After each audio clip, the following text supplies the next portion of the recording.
I think the new Blueprint irons, the S and T, specifically the S, because that's what I've been mostly testing, they just look incredible. When you grip them and look down to the ball, they're such a good looking iron. And then when you hit a good shot dead out of the center, just the turf interaction is really pure and the ball flight is nice. So it just kind of matches. It gives you all the good feels when you hit a good shot, and it's not a surprise how it's already doing well out on tour.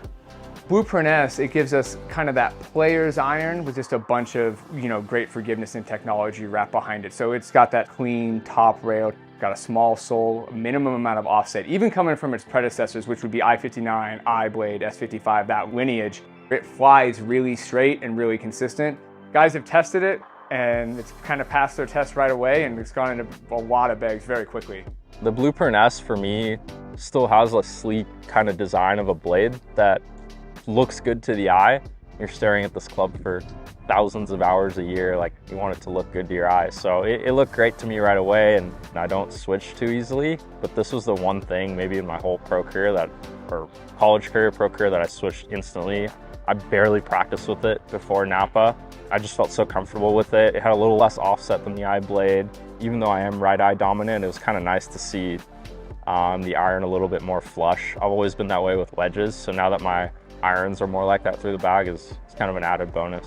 So I've been using the I-230s, and then as soon as I saw the Blueprint S, I was actually amazed that the heel to toe, the difference wasn't very obvious. They looked very similar in size to the 230. It felt like I was still going to have that forgiveness. So it felt like a pretty easy switch, and it wasn't something that I was concerned about at all. Definitely a little bit more forgiving. With my longer irons, I was struggling as I'm getting older, swing speed's getting lower, so getting it out of a first cut and then get a little bit of air out of it, I definitely see a difference in the 3, 4, 5 iron, even 6 iron, compared to the normal Blueprint.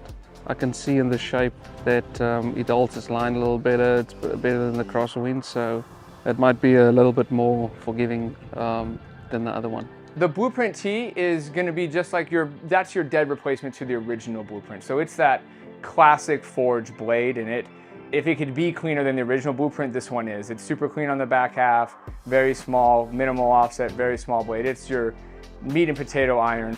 If anything, it is a little softer feeling. Guys have noticed, like Austin Eckroat, who put it in play, and Louis, they noticed a little bit softer feeling is what we've heard, the feedback on those. I'd say the Blueprint T versions are probably for more of the elite player, just because the size of the blade is small.